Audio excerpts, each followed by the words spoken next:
ನನ್ನೆಲ್ಲ ಯೂಟ್ಯೂಬ್ ವೀಕ್ಷಕ ಸ್ನೇಹಿತರಿಗೆ ನಿಮ್ಮ ಸುಪ್ರಿಯ ಶಿವಮೂರ್ತಿ ಗೌಡ ಮಾಡುವ ನಮಸ್ಕಾರಗಳು. ಎಲ್ಲರೂ ಹೇಗಿದ್ದೀರಿ? ಚೆನ್ನಾಗಿದ್ದೀರಾ ಅಂತ ಭಾವಿಸ್ತಾ ರಾಮಾಯಣದ 170ನೇ ಭಾಗವನ್ನು ನಾನೀಗ ಪ್ರಾರಂಭಿಸ್ತಾ ಇದ್ದೀನಿ ಸ್ನೇಹಿತರೆ. ನೆನ್ನೆಯ ಸಂಚಿಕೆಯಲ್ಲಿ ಲಕ್ಷ್ಮಣ ಮತ್ತು ಸುಮಂತ್ರರು ಮಾತಾಡ್ತಾ ಇದ್ದಾರಲ್ಲ, ಆ ಒಂದು ಮುಂದುವರೆದ ಭಾಗವೇ ಇದಾಗಿರುತ್ತೆ ಸ್ನೇಹಿತರೆ. ಸುಮಂತ್ರನು, ನನ್ನ ಪ್ರಿಯ ಲಕ್ಷ್ಮಣನೇ, ಈ ಎಲ್ಲ ಭವಿಷ್ಯವನ್ನು ಮಹಾಮುನಿಗಳಾದ ದೂರ್ವಾಸರು ನಿಮ್ಮ ತಂದೆಗೆ ತಿಳಿಸಿದ್ದರು. ನಡೆಯುವುದೆಲ್ಲವೂ ಭಗವಂತನ ಇಚ್ಛೆಯ ಮೇರೆಗೆ ಎಂದು ನೀನು ತಿಳಿದುಕೊಂಡು ನಿನ್ನ ಶೋಕವನ್ನು ತ್ಯಜಿಸಬೇಕು. ಸುಮಂತ್ರನ ಈ ಮಾತುಗಳನ್ನು ಕೇಳಿದ ಲಕ್ಷ್ಮಣನು ಬಹಳ ಸಮಾಧಾನವನ್ನನುಭವಿಸಿದನು ಮತ್ತು ಮುಖ್ಯಮಂತ್ರಿಗೆ ತನ್ನ ಪ್ರಾಮಾಣಿಕ ಕೃತಜ್ಞತೆಯನ್ನು ಸಲ್ಲಿಸಿದನು. ರಾತ್ರಿಯನ್ನು ನದಿಯ ತೀರದಲ್ಲೇ ಕಳೆದ ಅವರಿಬ್ಬರು ಮರುದಿನ ಬೆಳಗ್ಗೆ ತಮ್ಮ ಪ್ರಯಾಣವನ್ನು ಮುಂದುವರಿಸಿದರು. ಅಳುತ್ತಿದ್ದ ಸೀತೆಯನ್ನು ಕಂಡು ತಮ್ಮ ಗುರುಗಳ ಬಳಿಗೆ ಓಡಿ ಹೋದ ವಾಲ್ಮೀಕಿಯವರ ಕೆಲ ಶಿಷ್ಯರು, ಗುರುದೇವ ಗುರುದೇವ, ಬೇಗ ಬನ್ನಿ, ಭಾಗ್ಯ ದೇವತೆಯಂತೆ ಕಾಣುತ್ತಿರುವ ಸ್ತ್ರೀಯೋರ್ವಳು ಕಾಡಿನಲ್ಲಿ ಒಬ್ಬಂಟಿಯಾಗಿ ಕುಳಿತುಕೊಂಡು ಅಳುತ್ತಿರುವಳು ಎಂದರು. ಆಗ ತಮ್ಮ ತಪಶಕ್ತಿಯಿಂದ ಎಲ್ಲವನ್ನೂ ತಿಳಿದುಕೊಂಡಂತಹ ವಾಲ್ಮೀಕಿಯವರು ಸೀತೆಯು ರಾಮನ ವಿರಹದಲ್ಲಿ ಶೋಕಿಸುತ್ತಾ ಕುಳಿತಿದ್ದ ಜಾಗಕ್ಕೆ ಕೂಡಲೇ ಧಾವಿಸಿದರು. ಅವಳನ್ನು ನಮ್ರತೆಯಿಂದ ಸಮೀಪಿಸಿದ ಋಷಿಗಳು, ಭಗವಾನ್ ರಾಮನಿಗೆ ಅನುರಕ್ತಳಾಗಿರುವ ಜನಕರಾಜನ ಕುಮಾರಿಯೇ, ನನ್ನ ತಪಶಕ್ತಿಯಿಂದ 3 ಲೋಕಗಳಲ್ಲಿ ನಡೆಯುತ್ತಿರುವ ಎಲ್ಲವೂ ನನಗೆ ತಿಳಿದಿದೆ. ಆದ್ದರಿಂದ ನಿನ್ನ ಅವ್ಯವಸ್ಥೆಯ ಬಗ್ಗೆಯೂ ನನಗೆ ತಿಳಿದಿದೆ. ದಯವಿಟ್ಟು ಭಯಪಡದಿರು. ನನ್ನ ಆಶ್ರಮದ ಬಳಿ ಇರುವ ಸಾಧ್ವಿ ಮಹಿಳೆಯರು ನಿನ್ನನ್ನು ತಮ್ಮ ಮಗಳಂತೆ ಶ್ರದ್ಧೆಯಿಂದ ನೋಡಿಕೊಳ್ಳುತ್ತಾರೆ. ಈಗ ದಯವಿಟ್ಟು ನನ್ನೊಡನೆ ಬಂದು ಇದನ್ನು ನಿನ್ನ ಮನೆ ಎಂದು ತಿಳಿದುಕೋ ಎಂದರು. ನಂತರ ಸೀತೆಯನ್ನು ಕರೆದುಕೊಂಡು ಹೋದ ಅವರು ಅವಳನ್ನು ಆ ಸಾಧ್ವಿಯರ ನಿರ್ವಹಣೆಯಲ್ಲಿ ಬಿಟ್ಟರು. ಅಷ್ಟರಲ್ಲಿ ಅಯೋಧ್ಯೆಗೆ ಹಿಂದಿರುಗಿದ ಲಕ್ಷ್ಮಣನು ಏನು ಹೇಳಬೇಕೆಂದು ಆಲೋಚಿಸುತ್ತಾ ಅರಮನೆಯನ್ನು ಪ್ರವೇಶಿಸಿದನು. ಆಗ ಕಣ್ಣೀರು ಸುರಿಸುತ್ತಾ ದೀರ್ಘಾಲೋಚನೆಯಲ್ಲಿ ಮುಳುಗಿ ಸಿಂಹಾಸನದ ಮೇಲೆ ಕುಳಿತಿದ್ದ ರಾಮನ ಕರುಣಾಜನಕ ಸ್ಥಿತಿಯನ್ನು ಕಂಡ ಅವನು ಅಳಲಾರಂಭಿಸಿದನು. ಭಗವಾನ್ ರಾಮನಿಗೆ ತಲೆಬಾಗಿ ನಮಸ್ಕರಿಸಿದ ಅವನನ್ನು ಉದ್ದೇಶಿಸಿದ ಲಕ್ಷ್ಮಣನು ತೀವ್ರವಾದ ದುಃಖದಿಂದ ಮಾತನಾಡತೊಡಗಿದನು. ನನ್ನ ಪ್ರಿಯ ಸಹೋದರನೇ, ನಿನ್ನ ಆದೇಶದಂತೆ ನಾನು ಸೀತೆಯನ್ನು ಗಂಗಾ ನದಿಯ ತೀರದಲ್ಲಿರುವ ಮಹಾಮುನಿ ವಾಲ್ಮೀಕಿಯವರ ಆಶ್ರಮದ ಬಳಿ ಬಿಟ್ಟು ಬಂದಿರುವೆ. ರಾಮನೇ, ದುಃಖಪಟ್ಟು ಪ್ರಯೋಜನವಿಲ್ಲ. ಈ ಪ್ರಪಂಚದಲ್ಲಿ ಭೇಟಿಯಾಗುವುದು ಮತ್ತು ಅಗಲುವುದು ಪರಸ್ಪರ ಸಹವರ್ತಿಗಳು. ಒಬ್ಬಾತನು ತನ್ನ ಪತ್ನಿಯನ್ನು, ಮಗನನ್ನು ಮತ್ತು ಕೊನೆಗೆ ತನ್ನ ಜೀವನವನ್ನೂ ಕೂಡ ತ್ಯಜಿಸಬೇಕಾಗುವುದು ಅನಿವಾರ್ಯ.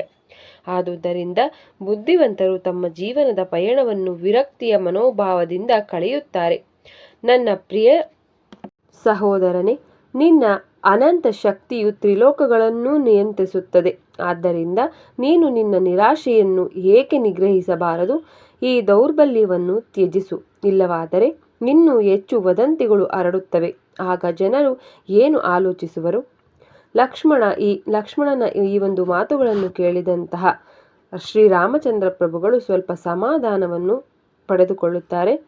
ನನ್ನ ಪ್ರಿಯ ಲಕ್ಷ್ಮಣನೇ, ಕಳೆದ ಈ 4 ದಿನಗಳ ಕಾಲ ನಾನು ರಾಜ್ಯ ನಿರ್ವಹಣೆಯ ಕರ್ತವ್ಯವನ್ನು ಸಂಪೂರ್ಣವಾಗಿ ನಿರ್ಲಕ್ಷಿಸಿರುವೆ. ಎಲ್ಲ ಮಂತ್ರಿಗಳನ್ನು, ಪುರೋಹಿತರನ್ನು ಹಾಗೂ ವ್ಯಾಪಾರಿಗಳನ್ನು ದಯವಿಟ್ಟು ಕರೆಸು. ಯಾವ ರಾಜನು ತನ್ನ ರಾಜ್ಯದ ಆಡಳಿತವನ್ನು ಪ್ರತಿದಿನವೂ ನಿರ್ವಹಿಸುವುದಿಲ್ಲವೋ ಅಂತಹವನು ನರಕದಲ್ಲಿ ನರಳಲು ಅರ್ಹನಾಗುತ್ತಾನೆ ಎಂದರು. ನಿನಗೆ ನೃಗರಾಜನ ಕತೆ ತಿಳಿದಿರಬೇಕು. ಒಮ್ಮೆ ಅವನು ಬ್ರಾಹ್ಮಣರಿಗೆ ಲಕ್ಷಾಂತರ ಗೋವುಗಳನ್ನು ದಾನವಾಗಿ ಕೊಟ್ಟನು. ಅದರಲ್ಲಿ ಒಂದು ಹಸುವು ಇನ್ನೊಬ್ಬ ಬ್ರಾಹ್ಮಣನಿಗೆ ಸೇರಿತು. ಈ ತಪ್ಪನ್ನು ಕಂಡುಹಿಡಿದ ಬ್ರಾಹ್ಮಣನು ಆ ರಾಜನನ್ನು ಹಲ್ಲೆಯಾಗುವಂತೆ ಶಪಿಸಿದನು. ಮುಂದೆ ಭಗವಾನ್ ವಿಷ್ಣುವು ಯದುಕುಲದಲ್ಲಿ ವಸುದೇವನ ಪುತ್ರನಾಗಿ ಅವತರಿಸಿದಾಗ ನೃಗರಾಜನ ಶಾಪ ವಿಮೋಚನೆಯಾಗುವುದೆಂದು ಗೊತ್ತು ಮಾಡಲಾಗಿತ್ತು.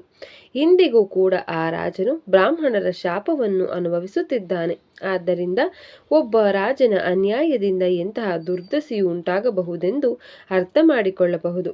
ಆದ್ದರಿಂದ ಯಾರು ನನ್ನ ಸಂದರ್ಶನ ಮಾಡಲು ಇಚ್ಛಿಸುತ್ತಿರುವರೋ ಅವರೆಲ್ಲರೂ ನನ್ನ ಎದುರು ಬರಲಿ.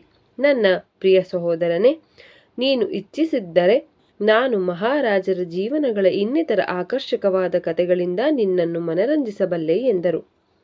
ಆಗ ಲಕ್ಷ್ಮಣನು, ನನ್ನ ಪ್ರಿಯ ರಾಮನೇ, ಈ ಅದ್ಭುತ ಕಥೆಗಳನ್ನು ಕೇಳಿದಷ್ಟು ನನಗೆ ಇನ್ನೂ ಹೆಚ್ಚು ಕೇಳಲು ಉತ್ಸಾಹ ಉಂಟಾಗುತ್ತಿದೆ ಎಂದು ಉತ್ತರಿಸಿದನು. ಆಗ ರಾಮನು ನಿಮಿರಾಜನ ಕಥೆಯನ್ನು ವಿವರಿಸಲಾರಂಭಿಸಿದನು. ಒಮ್ಮೆ ಇಕ್ಷ್ವಾಕು ವಂಶದ 12ನೆಯ ಪುತ್ರನಾದ ರಾಜ ನಿಮಿಯು ತಾನು ಮಾಡುತ್ತಿದ್ದ ಯಜ್ಞವೊಂದನ್ನು ನಡೆಸಿಕೊಡಬೇಕೆಂದು ವಸಿಷ್ಠರಲ್ಲಿ ಕೇಳಿಕೊಂಡನು.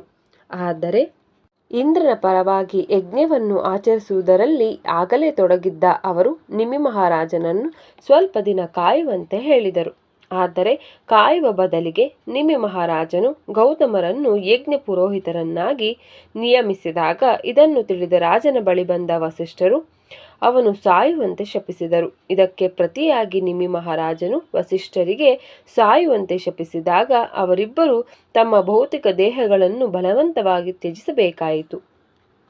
ವಸಿಷ್ಠರು ಬ್ರಹ್ಮದೇವನನ್ನು ಸಮೀಪಿಸಿದಾಗ ಮಿತ್ರ ಹಾಗೂ ವರುಣರು ಹೊರಹಾಕುವ ವೀರ್ಯದಲ್ಲಿ ಅವರು ಪ್ರವೇಶ ಮಾಡಬೇಕೆಂದು ಬ್ರಹ್ಮದೇವನು ಸಲಹೆ ನೀಡಿದನು. ಆಗ ವಸಿಷ್ಠರು ಮಿತ್ರ ಮತ್ತು ವರುಣರು ವಾಸಿಸುತ್ತಿದ್ದ ಸಮುದ್ರ ತೀರಕ್ಕೆ ಬೇಗನೆ ಹೋದರು.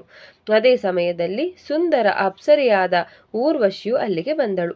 ಕಾಮಪರವಶನಾದ ವರುಣನು ತನ್ನನ್ನು ಸ್ವೀಕರಿಸುವಂತೆ ಊರ್ವಶಿಯಲ್ಲಿ ಬೇಡಿದನು. ಆದರೆ ಮಿತ್ರನು ತನ್ನೊಡನೆ ಸಂಭೋಗಿಸಲು ಮೊದಲಿಗೆ ಬೇಡಿರುವನೆಂದು ಊರ್ವಶಿ ಹೇಳಿದಾಗ ಇದನ್ನು ಕೇಳಿದ ವರುಣನು, ಓಹೋ ಸುಂದರಿಯೇ, ನನ್ನ ಆಲಿಂಗನವನ್ನು ನೀನು ತಕ್ಷಣ ಸ್ವೀಕರಿಸದಿದ್ದಲ್ಲಿ ನಾನು ನನ್ನ ವೀರ್ಯವನ್ನು ಈ ಸ್ವರ್ಗೀಯ ಗಡಿಗೆಯಲ್ಲಿ ಹೊರಹಾಕುವೆನು ಎಂದು ಘೋಷಿಸಿದನು.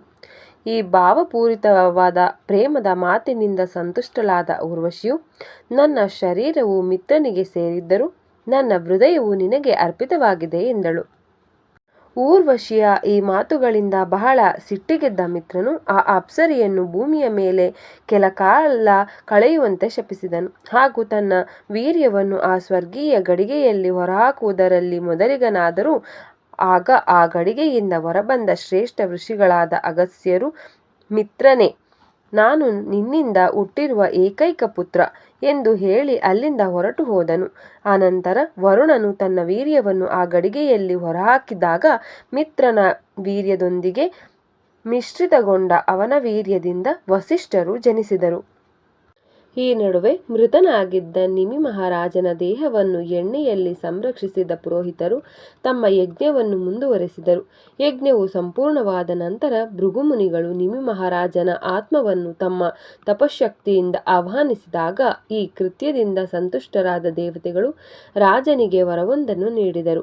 ಆಗ ರಾಜನು, ಸ್ವರ್ಗವಾಸಿಗಳೇ, ನಾನು ಎಲ್ಲ ಜೀವಿಗಳ ಕಣ್ಣುಗಳಲ್ಲಿ ಸದಾ ವಾಸಿಸುವಂತಾಗಲಿ ಎಂದು ಬೇಡಿದನು. ಅದಕ್ಕೆ ಸಮ್ಮತಿಸಿದ ದೇವತೆಗಳು, ರಾಜನೇ, ನೀನು ಗಾಳಿಯ ರೂಪದಲ್ಲಿ ಪ್ರತಿಯೊಂದು ಕಣ್ಣನ್ನು ಪ್ರವೇಶಿಸುವೆ. ಇದರಿಂದಾಗಿ ಎಲ್ಲ ಜೀವಿಗಳು ತಮ್ಮ ಕಣ್ಣುಗಳನ್ನು ನಿಯತಕಾಲಿಕವಾಗಿ ಮಿಟುಕಿಸುವುದನ್ನು ನಾನು ಮುಂದೆ ಕಾಣುತ್ತೇನೆ ಎಂದರು. ದೇವತೆಗಳು ಹೊರಟು ಹೋದ ನಂತರ ನಿಮಿ ರಾಜನ ದೇಹವನ್ನು ಪುರೋಹಿತರು ಕಡೆಯಲಾರಂಭಿಸಿದಾಗ ಮಿತಿಯು ಜನಿಸಿದನು. ಮೃತದೇಹದಿಂದ ಜನಿಸಿದ ಅವನನ್ನು ವಿದೇಹನೆಂದು ಹಾಗೂ ಜನಕನೆಂದು ಕರೆಯಲಾಯಿತು. ಸ್ನೇಹಿತರೆ, ರಾಮಾಯಣದ 170ನೇ ಭಾಗವನ್ನು ನಾನಿಲ್ಲಿಗೆ ಮುಕ್ತಾಯಗೊಳಿಸ್ತೀನಿ. ನಿಮಗೆಲ್ಲರಿಗೂ ನನ್ನ ನಮಸ್ಕಾರ. ಜೈ ಶ್ರೀರಾಮ್. ಹರ ಹರ ಮಹಾದೇವ.